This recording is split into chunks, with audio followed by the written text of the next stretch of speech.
ಸ್ನೇಹಿತರೆ welcome back. ನೀವು ನೋಡ್ತಿದ್ದೀರಾ ಜೈ ಮೋಟಿವೇಶನ್ ಸ್ಪೀಕರ್ ಯೂಟ್ಯೂಬ್ ಚಾನಲ್. ನೋಡಿ, ಮೋಸ ಹೋಗಿರೋ ಒಂದೇ ಒಂದು ಕಾರಣಕ್ಕೆ ನಿಮಗೆ ಗೊತ್ತಿಲ್ಲದಿರ ಏನೆಲ್ಲ ಕಳ್ಕೊಳ್ತಿದ್ದೀರಾ ಗೊತ್ತಾ? ನಿಮಗೆ ಎಷ್ಟೋ ಜನ ಇವತ್ತು ಮೋಸ ಹೋದ್ಮೇಲೆ ಅವರಿಗೆ ಗೊತ್ತಿಲ್ಲ ಏನೇನು ಕಳ್ಕೊಳ್ತಾ ಇದ್ವಿ ಲೈಫಲ್ಲಿ ಅಂತ ಜಸ್ಟ್ ರೀಕಾಲ್ ಮಾಡೋಕ್ಕೆ ಈ ಒಂದು ವಿಡಿಯೋ ಆಗಿದೆ. ವಿಡಿಯೋ ನೋಡಿದ್ಮೇಲೆ ಲೈಕ್ ಮಾಡೋದನ್ನು ಮರಿಬೇಡಿ. ವಿಡಿಯೋ ಇಷ್ಟ ಆಗಿದ್ರೆ ಲೈಕ್ ಮಾಡೋದನ್ನು ಮರಿಬೇಡಿ. ಆ್ಯಂಡ್ ವಿಡಿಯೋನ ಕೊನೆ ತನಕ ನೋಡಿ. ಚಾನಲ್ಗೆ ಹೊಸಬರಾಗಿದೆ ದಯವಿಟ್ಟು ಸಬ್ಸ್ಕ್ರೈಬ್ ಮಾಡಿ. ಆ್ಯಂಡ್ ವೆರಿ ಇಂಪಾರ್ಟೆಂಟ್ ಏನಂತ ಹೇಳಿದ್ರೆ, ನಿಮ್ಮ ಕಮೆಂಟ್ ಸೆಕ್ಷನ್ ಖಾಲಿ ಇದೆ. ದಯವಿಟ್ಟು ನಿಮ್ಮ ಕೆಲವು ಪದಗಳು ನನಗೆ ಬೇಕಾಗಿದೆ. ಸೊ ನಿಮ್ಮ ಅನಿಸಿಕೆನ ಕಮೆಂಟ್ ಸೆಕ್ಷನಲ್ಲಿ ಕಮೆಂಟ್ ಮಾಡಿ ತಿಳಿಸಿ ಅಂತ ಹೇಳ್ತಾ ಒಂದೊಂದೇ ಪಾಯಿಂಟ್ಸನ್ನು ನೋಡ್ತಾ ಹೋಗೋಣ. ಏನೇನು ಮೋಸ ಹೋದ್ಮೇಲೆ ಏನೇನು ಕಳ್ಕೊಳ್ತಾ ಇದ್ದೀರಾ, ಸೊ ಅದನ್ನು ಜಸ್ಟ್ ರೀಕಾಲ್ ಮಾಡೋಕ್ಕೆ ಈ ಒಂದು ವಿಡಿಯೋ. ಶೋರ್, ರೆಡಿ ಮಾಡೋಣ. ಫಸ್ಟ್ ಪಾಯಿಂಟ್ ಏನಂತ ಹೇಳಿದ್ರೆ, ನಿಮ್ಮ ತನನ ಕಳ್ಕೊತಾ ಇದ್ದೀರಾ. Very important. ನಿಮ್ಮ ತನ ಏನಿತ್ತು ಫಸ್ಟು? ಅವ್ರು ಸಿಗೋಕ್ಕಿಂತ ಮುಂಚೆ ನಿಮ್ಮ ವ್ಯಕ್ತಿತ್ವ, ನಿಮ್ಮ ಆರೋಗ್ಯ, ನಿಮ್ಮದು ಅಂತ ಒಂದು ನಿಮ್ಮ ತನ ಆ್ಯಟಿಟ್ಯೂಡ್, ವಾಟ್ ಎವರ್ ನೀವೇನಾರು ಅಂದ್ಕೊಳ್ಳಿ, ನಿಮ್ಮ ಒಂದು ಡ್ರೀಮ್, ನಿಮ್ಮ ಕನಸು ಎಲ್ಲನೂ ಕೂಡ ಏನೇನೋ ಇತ್ತು. ನಿಮ್ಮ ತನ ಅನ್ನೋದೊಂದು ಇತ್ತು, ಕರೆಕ್ಟ್ ಅಲ್ವಾ? ಆ ತನ ಎಲ್ಲಿದೆ ಇವತ್ತು? ಯಾವುದೋ ಒಂದು ಮೂಲೆಯಲ್ಲಿ ಕೂತ್ಕೊಂಡು ಅಳ್ತಿದ್ದೀರಾ, ನಿಮ್ಮ ತನನ ಕಳ್ಕೊಳ್ತಾ ಇದ್ದೀರಿ. ಕರೆಕ್ಟ್. ನಿಮ್ಮ ತನ ಕಳ್ಕೊಂಡ್ಮೇಲೆ ನೀವು ಇದ್ದು ಸತ್ತ ಹಾಗೆ ಲೈಫಲ್ಲಿ. ಕರೆಕ್ಟ್. ಪ್ರೀತಿಯಿಂದ ಬದುಕು ಬೆಳಕಬೇಕೇ ವಿನಃ ಆ ಪ್ರೀತಿಯಿಂದ ಬದುಕು ಹಾಳಾಗಬಾರ್ದು. ಅಂಥ ಪ್ರೀತಿ ಸಿಕ್ಕಿಲ್ಲ ಅಂತ ಹೇಳಿದ್ರೆ ಅದು ಪ್ರೀತಿನೇ ಇಲ್ಲ. ನಿಮ್ಮ ನಿಜವಾದ ಪ್ರೀತಿನ, ನಿಜವಾದ ಮನಸ್ಸನ್ನು, ನಿಜವಾದ ಭಾವನೆಗಳನ್ನು ಯಾರೋ ಹಾಳು ಮಾಡಿದ್ದಾರೆ ಅಂತ ಹೇಳಿದ್ರೆ ಖುಷಿ ಪಡಿ. ಯೋಗ್ಯರು ಅಲ್ಲದೆ ಇರೋ ವ್ಯಕ್ತಿಗಳು ನಿಮ್ಮನ್ನು ಬಿಟ್ಟು ಹೋಗೋಕ್ಕೆ ಸಾಧ್ಯ, ಯೋಗ್ಯರಿರೋರು ಯಾರೂ ಬಿಟ್ಟು ಹೋಗೋಕ್ಕೆ ಸಾಧ್ಯ ಇಲ್ಲ. ಕರೆಕ್ಟ್. ಒಂದು ಬೆಲ್ಲ ಇದೆ ಅಂದಮೇಲೆ ಆ ಬೆಲ್ಲ, ಅದಕ್ಕೆ ನೊಣಗಳು ಬಂದು ಕೂರ್ತವೆ. ಕರೆಕ್ಟ್. ಬೆಲ್ಲ ನಿಜವಾದದ್ದು ಆಗಿದ್ದರೆ ಆ ನೊಣಗಳು ಬಿಟ್ಟಿರೋಕ್ಕೆ ಸಾಧ್ಯನೇ ಇರಲ್ಲ. ಇರ್ತದೆ, ಬೆಲ್ಲ ಇರೋದಂಗೆ. ನಿಮ್ಮದು ಪ್ರೀತಿ ಭಾವನೆ ಎಲ್ಲ ನಿಜ ಇರೋ ಅಂದಮೇಲೆ ಅವ್ರು ಇರಬೇಕಿತ್ತು, ಬಟ್ ಅವ್ರಿಲ್ಲ ಅಂತಂದಮೇಲೆ ಅದಕ್ಕೆ ಯೋಗ್ಯರಲ್ಲ ಅಂತ ನಾವು ಹೇಳ್ತೀವಿ ಕನ್ನಡದಲ್ಲಿ. ಸೊ ಯೋಗ್ಯರು ಅಲ್ಲದೇ ಇರೋ ವ್ಯಕ್ತಿಗೋಸ್ಕರ ನಿಮ್ಮ ತನನ ಕಳ್ಕೊಂಡು ಪ್ರತಿ ಕ್ಷಣ ನಿಮಗೆ ಗೊತ್ತಿಲ್ದಿರ ನೀವು ಹಾಳಾಗ್ತಿದ್ದೀರಿ.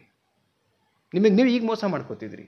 ಆ್ಯಕ್ಚುಲಿ ಆ ವ್ಯಕ್ತಿ ಮಾಡಿದ ಮೋಸ ದೊಡ್ಡದಲ್ಲ. ಆ್ಯಕ್ಚುಲಿ ನಿಮಗೆ ನೀವು ಮೋಸ ಮಾಡ್ಕೋತಿದ್ರಲ್ಲ, ಅದು ತುಂಬ ದೊಡ್ಡ ಮೋಸ. ಆ್ಯಕ್ಚುಲಿ ಇದನ್ನು ರೀಕಾಲ್ ಮಾಡ್ಕೊಳ್ಳಿ. ಓಕೆ. ಸೊ ನನ್ನ ವ್ಯೂವರ್ಸಿಗೆ ಅದೇ ಹೇಳ್ತಿದ್ದೀನಿ, ಮೋಸ ಹೋದ್ಮೇಲೆ ನಿಮ್ಮ ತನ ಕಳ್ಕೊಂಡು ಎಲ್ಲೋ ಮೂಲೆಯಲ್ಲಿ ಕೂತ್ಕೊಂಡು ಅಳ್ತಾ ಕೂತ್ಕೊಂಡ್ರೆ ಆ ವ್ಯಕ್ತಿ ಚೆನ್ನಾಗಿದ್ದಾನೆ, ಅರ್ಥ ಮಾಡ್ಕೊಳ್ಳಿ. ಆ ವ್ಯಕ್ತಿ ತುಂಬ ಚೆನ್ನಾಗಿದ್ದಾನೆ, ಇಲ್ಲಿ ನೀವೇ ಹಾಳಾಗ್ತಿರೋದು. ಓಕೆ. ಸೊ ಯಾಕೆಂದರೆ ಮತ್ತೆ ಪುನಃ ಹುಟ್ಲಿಕ್ಕೆ ಸಾಧ್ಯ ಇಲ್ಲ. And every second is missing from your life ಅಂದಾಗ ಪ್ರತಿ ಕ್ಷಣದ ಬಗ್ಗೆ, ಬಿಕಾಸ್ ಇಲ್ಲಿ ಭಾಳ ಕೆಲವೇ ವರ್ಷಗಳು ಇರ್ತೀವಿ, ನಾವಿಲ್ಲೇನು ಪರ್ಮನೆಂಟ್ ಇರೋಕ್ಕೆ ಸಾಧ್ಯ ಇಲ್ಲ ಆದಮೇಲೆ. ಸೊ ಜಸ್ಟ್ ವಿಚಾರ ಮಾಡಬೇಕಾಗತ್ತೆ ನಮಗೆ ಈ ಸಮಯದ ಬಗ್ಗೆ. ನಿನ್ನೆ ದಿನ ಸತ್ತು ಹೋಗಿದೆ, ನಾಳೆ ದಿನ ಇನ್ನೂ ಬಂದಿಲ್ಲ ಲೈಫಲ್ಲಿ. ಈ ಕ್ಷಣ ನಮ್ಮ ಕೈನಲ್ಲಿದೆ ಅಂದಮೇಲೆ ಈ ಕ್ಷಣದಿಂದ ಬದಲಾಗಬೇಕು. ನಮ್ಮ ತನಕ್ಕೋಸ್ಕರ ನಾವು ಹೋರಾಟ ಮಾಡಬೇಕು, ವಿಚಾರ ಮಾಡಬೇಕು. First point. ಸೆಕೆಂಡ್ ಪಾಯಿಂಟ್, ನಿಮ್ಮ ತನ ಏನಿದೆ ಅದರೊಟ್ಟಿಗೆ ಹೋಗಿರೋದು ನಿಮ್ಮ ಎನರ್ಜಿ.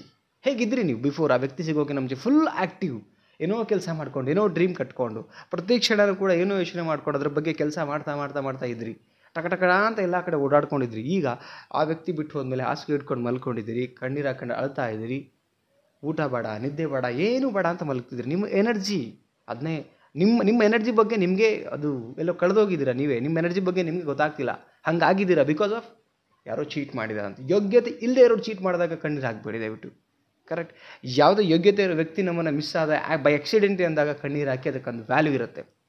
ಓಕೆ. ಸೊ ನಿಮ್ಮ ಎನರ್ಜಿನ ಮಿಸ್ ಮಾಡ್ಕೋತಿದ್ರಿ, ನಿಮ್ಮ ಎನರ್ಜಿ ವೇಸ್ಟ್ ಆಗ್ತಿದೆ ಅಂದಮೇಲೆ ಸೊ ದಯವಿಟ್ಟು ಎಚ್ಚರ ಆಗಿ ಇವಾಗಲೇ. ನೆಕ್ಸ್ಟ್ ಪಾಯಿಂಟ್ ನೋಡೋಣ. ಏನಂದರೆ ನಿಮ್ಮ ಸಮಯ. Very very very very important ಅಂದರೆ ಸಮಯ.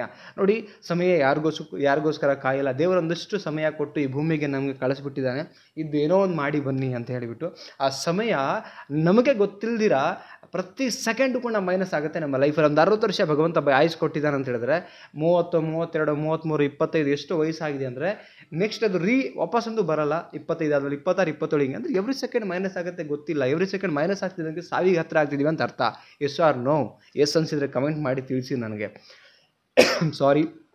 ಸೊ ಎನರ್ಜಿ ಮತ್ತು ಸಮಯ ತುಂಬ ವೇಸ್ಟ್ ಆಗ್ತಿದೆ. ಇದ್ರ ಬಗ್ಗೆ ಸ್ವಲ್ಪ ಎಚ್ಚರ ಇರಲಿ ಅಂತ ಹೇಳ್ತಿರೋದು. ಬುದ್ಧಿವಂತ ಪ್ರಾಣಿ ಅಂದಮೇಲೆ ಬುದ್ಧಿ ಇರೋ ಥರ ನಾವು ಬಿಹೇವ್ ಮಾಡಬೇಕು ಆ್ಯಂಡ್ ಯೋಚನೆ ಮಾಡಬೇಕು. ನೆಕ್ಸ್ಟ್ ಪಾಯಿಂಟ್ ನೋಡೋಣ. ನಿಮ್ಮನ್ನು ಪ್ರೀತಿಸೋರು ಅವರ ಪ್ರೀತಿನೂ ಕೂಡ ತುಂಬ ಮಿಸ್ ಮಾಡ್ಕೋತಿದ್ದೀರಿ. ಯೋಗ್ಯತೆ ಇಲ್ಲದೆ ಇರೋರು ಮೋಸ ಮಾಡಿದ ಪ್ರೀತಿ ಅಲ್ಲ. ನಿಮ್ಮನ್ನು ಪ್ರೀತಿಸೋರು ನಿಮ್ಮ ತಂದೆ ತಾಯಿ, ಬಂಧು ಬಳಗ, ಅಣ್ಣ ತಮ್ಮ ಎಲ್ಲರೂ ನಿಮ್ಮನ್ನು ಮಿಸ್ ಮಾಡ್ಕೋತಿದ್ದಾರೆ. ನೀವು ಯಾವುದೋ ಮೂಲೆಯಲ್ಲಿ ಕೂತಿದ್ದೀರಾ, ನೀವು ಅವರನ್ನು ಮಿಸ್ ಮಾಡ್ಕೋತಿದ್ದೀರಾ, ಆ ಪ್ರೀತಿನ ಮಿಸ್ ಮಾಡ್ಕೋತಿದ್ದೀರಾ. ಇದ್ರ ಬಗ್ಗೆ ಸ್ವಲ್ಪ ನಿಮಗೆ ನಿಗಾ ಇರಲಿ ಅಂತ ನನ್ನ ಕಳಕಳಿಯಾಗಿ ಕೇಳ್ಕೊತಾ ಇದ್ದೀನಿ. ಯಾಕಂದರೆ ಆ ಪ್ರೀತಿ ಬಗ್ಗೆ ಯೋಚನೆ ಮಾಡ್ತಾ ಇಲ್ಲಿ ಸಂಪತ್ತಾಗಿರ್ತಕ್ಕಂಥ ಪ್ರೀತಿನ ಹಾಳು ಮಾಡ್ಕೋತಿದ್ದೀರಾ ನೀವು. ತಂದೆ ತಾಯಿ ಪ್ರೀತಿ ಮುಂದೆ ಯಾವುದು ಅಲ್ವೇ ಅಲ್ಲ ಅಂತ ದೊಡ್ಡವರು ಹೇಳ್ತಾರೆ. ಅಂದಮೇಲೆ ಆ ಪ್ರೀತಿ ನಿಮಗೆ ಏನು ಅನ್ನಿಸ್ತಾ ಇಲ್ವಾ? ಯಾವುದು ಹೋಗಿದೆಯೋ ಅದರಿಂದ ಪಾಠ ಕಲಿತು ಇನ್ನೇನು ಆಗಬೇಕು ಅದ್ರ ಬಗ್ಗೆ ಯೋಚನೆ ಮಾಡೋನು ಮನುಷ್ಯ ಆಗಬೇಕು. ಆಗಿಲ್ಲ ಅಂತ ಹೇಳಿದ್ರೆ ಅಲ್ಲೇ ಹೇಳ್ತಾ ಕೂತ್ಕೊಳ್ಳಿ, ಏನು ಮಾಡೋಕ್ಕಾಗಲ್ಲ. ಓಕೆ. ಎಲ್ಲ ಥರದಿಂದ ನಿಮಗೆ ರಿಯಾಲಿಟಿ ವಾಸ್ತವತೆ ಗೊತ್ತಾದ ಮೇಲೆ ಅಥವಾ ಈ ವಿಡಿಯೋ ಮುಖಾಂತರ ರೀಕಾಲ್ ಮಾಡಿದ ಮೇಲೂ ಕೂಡ ಬದಲಾಗಲ್ಲ ಅಂತ ಹೇಳಿದ್ರೆ ನಿಮ್ಮ ಹಣೆ ಬರ. ಕಣ್ಮುಂದೆ ಸತ್ಯ ಕಾಣ್ತಿದೆ, ಚೇಂಜ್ ಆಗ್ರಯ್ಯ ಅಂತ ಹೇಳಿದ್ರು ಇನ್ನೇನು ಮಾಡೋಕ್ಕಾಗತ್ತೆ.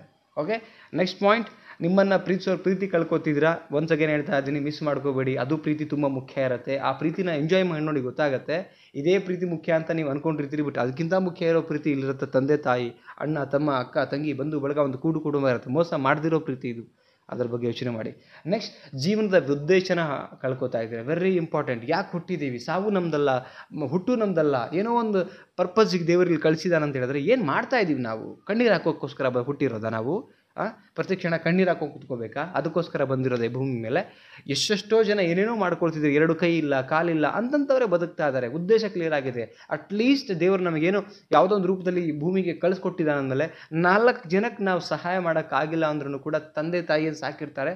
ಅವರೊಟ್ಟಿಗೆ ನೆಮ್ಮದಿಯಾಗಿ, ಅಟ್ಲೀಸ್ಟ್ ನೆಮ್ಮದಿಯಾಗಿ ಒಂದು ಊಟ ಮಾಡ್ಕೊಂಡು ಅವರೊಟ್ಟಿಗೆ ಚೆನ್ನಾಗಿ ಇಲ್ಲ ಅಂತ ಹೇಳಿದ್ರೆ ಹುಟ್ಟು ಸಿಕ್ಕಿದ್ದು ವೇಸ್ಟ್ ಆಗಿಬಿಡುತ್ತೆ ಲೈಫಲ್ಲಿ. ಇದೊಂದು ರೀಕಾಲ್ ಮಾಡ್ಕೊಳ್ಳಿ ಸ್ನೇಹಿತರೆ. ಪ್ರತಿ ವಿಡಿಯೋದಲ್ಲೂ ಕೂಡ ಒಂದು ಇನ್ಫಾರ್ಮೇಷನ್ ಕೊಡಬೇಕು ಅನ್ನೋದೇ ಇಂಟೆನ್ಷನ್ ಆಗಿದೆ. ವಿಡಿಯೋಗಳು ಇಷ್ಟ ಆಗಿದ್ದರೆ ದಯವಿಟ್ಟು ಸಬ್ಸ್ಕ್ರೈಬ್ ಮಾಡಿ, ಸಪೋರ್ಟ್ ಮಾಡಿ. ಆದಷ್ಟು ಬೇಗ 15,000 ಸಬ್ಸ್ಕ್ರೈಬರ್ ಕಂಪ್ಲೀಟ್ ಆಗಲಿ, 20,000 ಕಂಪ್ಲೀಟ್ ಆಗಿ. ನಿಮ್ಮ ಪ್ರೀತಿಯಿಂದ ಇನ್ಸ್ಟಾಗ್ರಾಮಲ್ಲಿ 84,000 ಜನ, ಫೇಸ್ಬುಕ್ಕಲ್ಲಿ 27,000 ಜನ ಆಗಿದೆ. ಅದಿನ್ನೂ ಗ್ರೋತ್ ಆಗಲಿ, ನಿಮ್ಮ ಪ್ರೀತಿ ಸಿಗಲಿ ಅಂತ ಕೇಳ್ಕೊಳ್ತಾ, ದಯವಿಟ್ಟು ವಿಡಿಯೋ ಕಮೆಂಟ್ ಸೆಕ್ಷನ್ ಒಳಗಡೆ ಪ್ರತಿ ವಿಡಿಯೋಗೆ ನಿಮ್ಮ ಅನಿಸಿಕೆನ ಕಮೆಂಟ್ ಮಾಡಿ, ಒಂದು ಲೈಕ್ ಮಾಡಿ, ವಿಡಿಯೋನ ಶೇರ್ ಮಾಡಿ ಅಂತ ಹೇಳ್ತಾ ಮತ್ತೊಂದು ಟಾಪಿಕಲ್ಲಿ ಸಿಗೋಣ. Thank you so much guys, love you, ನಮಸ್ತೆ.